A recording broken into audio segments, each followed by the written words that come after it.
प्रभु यीशु के सामर्थ्य नाम में आप सबको जय मसीह की। Praise the Lord. आइए आज के सुंदर दिन के लिए हम परमेश्वर का धन्यवाद करें। प्रभु का धन्यवाद हो कि उसने एक और सुंदर सुबह हमें दिया है। मेरे साथ फिलिप्पी की पुस्तक अध्याय 2 वचन 9 निकालेगा। यहाँ इस प्रकार से लिखा है, इस कारण परमेश्वर ने उसको अति महान भी किया और उसको वो नाम दिया जो सब नामों में श्रेष्ठ है। Praise the Lord, hallelujah.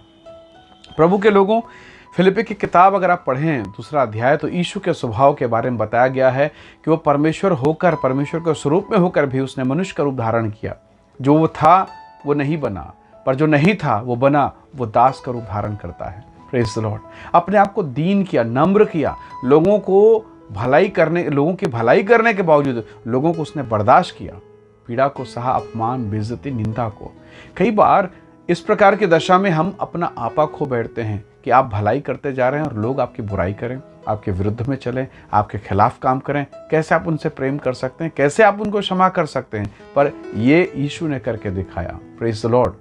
यीशु के स्वभाव के कारण बाइबल कहती है उसे वो नाम मिला जो सब नामों में श्रेष्ठ नाम है, जो सबसे उत्तम नाम है। प्रभु के लोगों, शत्रु, प्रभु का वचन कहता है कि जितने हथियार तेरे हानि के लिए बनाए जाएंगे उनमें से एक भी तुझ पर सफल ना होगा। पर कहा तो गया है हथियार बनेंगे, सफल नहीं होगा यह गारंटी है, पर हथियार नहीं बनेगा ऐसा प्रभु ने नहीं कहा। यानी आपके विरुद्ध में, आपके बारे में कई प्रकार की परिस्थितियां निर्मित करेगा शैतान, कई ब्रेकर आएंगे, पर वो सारे ब्रेकर, वो सारी चीज़ें जो आपके विरुद्ध में हैं, परमेश्वर के लोगों, आपके लिए वास्तव में मार्ग का काम आएगा, आपके जीवन की उन्नति का काम आएगा। परमेश्वर के लोगों, मान लीजिए यदि कोई आपको ईंट फेंक कर मारे या कोई पत्थर फेंक कर मारे, एक समझदार व्यक्ति क्या करेगा? उन ईंटों को इकट्ठा करेगा और अपने लिए घर बना सकता है। Praise the Lord. यानी उन बुरे अनुभव, उन कड़वाहट की बातों को जरा बैठकर सोचिए, मनन कीजिए कि परमेश्वर, ये बुराई, ये कठिनाई मेरे जीवन में क्यों आ रही है, क्या कारण है और इसके पीछे तेरी योजना क्या है? प्रभु के लोगों ने यीशु मसीह के साथ दुर्व्यवहार किया, उसके कपड़े उतारे, उसके साथ बेइज्जती करेगी, उसे क्रूस पर टांग दिया गया। पर इस कारण परमेश्वर ने उसको अति महान किया, सबके लिए उद्धारकर्ता नियुक्त किया और उसे वो नाम मिला जो सब नामों से ऊंचा नाम है। परमेश्वर के लोगों, यदि आज आप परमेश्वर के साथ हैं, बुराई, बेइज्जती, अपमान से और गुजर रहे हैं, फिर भी आप प्रभु के साथ बने हैं, याद रखिएगा परमेश्वर एक समय में आपको एक बड़ी गवाही देने वाला है। परमेश्वर के महान काम आपके जीवन में करेगा और उस काम को देखकर आपका जीवन हर्षित होगा। वरन जो आज आपके विरुद्ध में है ना, एक दिन आपके सामने घुटना टेकेंगे। यूसुफ के साथ वही हुआ, दानियल के साथ भी यही हुआ।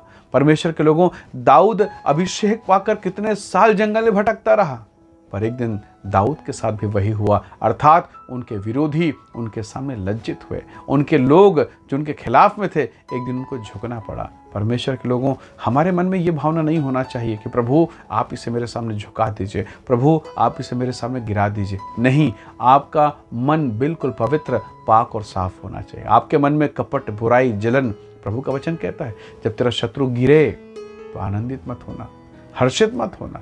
तो परमेश्वर के लोगों, हमारे प्रभु का स्वभाव अलग है, उसकी शिक्षा अलग है। उसने कहा अपने शत्रु के लिए प्रार्थना करना। Praise the Lord. अपने सताने वालों के लिए प्रार्थना करना। तो हमारा यही स्वभाव अगर है, निसंदेह परमेश्वर हमें आशीषित करेगा। क्रूस पर हम यीशु को दुआ देते हुए, क्रूस पर हम यीशु को प्रार्थना करते हुए देखते हैं और उसके इसी स्वभाव के कारण परमेश्वर ने उसको अति महान किया। आपके जीवन में जब आप ऑफिस में हैं, जब आप कहीं काम करते हैं, कई प्रकार के विरोध करने वाले लोग आपको मिलते होंगे। आपने हो सकता है कोई दुकान डाला हो, आपके अड़ोस पड़ोस में कंपटीशन हो, कई प्रकार की बातें हो, और इस दौर में जब आपके विरोधी लोग आपके खिलाफ में बातें भी कर रहे हैं, परिस्थितियाँ उल्टी है, क्या करेंगे? क्या इस दशा में आप नाराज होंगे, दुखी होंगे या क्रोध में आकर कुछ काम करेंगे? नहीं, परमेश्वर के अधीनता में आइए, परमेश्वर के निकटता में आएंगे। और जब आप परमेश्वर के निकटता और उसके अधीनता में आएंगे, परमेश्वर आप पर दया करेगा और आपको ऊंचा उठाएगा, आप पर अपनी महिमा प्रकट करेगा। फिर जिस काम पर आप हाथ डालेंगे, परमेश्वर उस काम को आशीषित करेगा। याद रखिए, आपको ब्लेसिंग देने वाला, आपको आशीषित करने वाला, आपको ऊंचा उठाने वाला आपका परमेश्वर है। और यदि वो आपके साथ है तो फिर आपको दबाएगा कौन, आपको गिराएगा कौन? इसलिए सबसे पहले परमेश्वर को देखें। यीशु ने कहा पहले उसके धर्म, उसके राज्य की खोज करें, ये सारी वस्तुएं हमें मिलेंगी। इसलिए प्रभु के लोगों, हम परमेश्वर को पहले प्रसन्न करें, अपने जीवन से हम परमेश्वर को प्रथम स्थान दें। हम देखें कि परमेश्वर की इच्छा क्या है। हाँ, कई बार जब आप नम्र बनेंगे, कई बार आप दीन बनेंगे, कई बार आप लोगों को बार बार क्षमा करेंगे, तो लोग ये सोचेंगे ये कमज़ोर है, ये लाचार है। शायद इसकी कमज़ोरियाँ हैं, ये ऐसा ही है। नहीं, हमारा क्षमा करना, हमारा नम्र बनना, हमारा गाली सुनकर उनको प्रत्युत्तर ना देना हमारी कमजोरी नहीं, ये हमारा बल है, यही हमारी धार्मिकता है। हालेलुया। और इसी के द्वारा, ऐसे व्यवहार के द्वारा आप परमेश्वर की ओर से आशीष को पाएंगे और प्रभु एक दिन आपको सबसे बेहतर भाग देगा। फिर आपके शत्रु लज्जित होंगे। यूसुफ के साथ ऐसे ही हुआ। उसके भाइयों ने उसके साथ क्या कुछ नहीं किया, उसके मन में उनके प्रति कोई बुराई नहीं। और इस अच्छे हृदय के कारण आज यूसुफ मिस्र देश के सिंहासन पर, सीएम की कुर्सी पर बैठा हुआ है, वहाँ का प्रधानमंत्री बना हुआ है, मुखिया बना है, सब मंत्रियों का मुखिया बन गया है, प्रधानमंत्री अर्थात सबका प्रधान बना हुआ है। कैसा परमेश्वर ने अनुग्रह प्रदान किया। क्यों?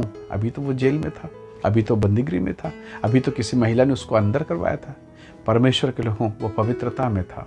हालांकि कष्ट सहा, दाऊद जैसे कहता है, चाहे हानि उठाना पड़े तो हानि उठाकर भी अगर प्रभु के मार्ग में है तो प्रभु आपकी हानि को, आपके अपमान को एक दिन आपके लिए महिमा का कारण और हानि को और हर्ष का कारण बनाएगा और आप आशीषित होंगे। इसलिए आज की सुबह हम परमेश्वर से प्रार्थना करें, उन तमाम लोगों को माफ़ करें जिन्होंने आपको अपमानित किया, आपकी बेइज्जती करी, आपके साथ बुरा बर्ताव किया। उन तमाम रिश्तों को देखें जहाँ आपने कड़वाहट का अनुभव किया, और इन सब के बावजूद यदि आप दिल से, हृदय की गहराई से माफ़ करेंगे, निसंदेह परमेश्वर का आत्मा आपको आशीषित करेगा। यीशु के उस शब्द को सुनिए, हे पिता इन्हें माफ़ कर क्योंकि ये नहीं जानते ये क्या करते हैं।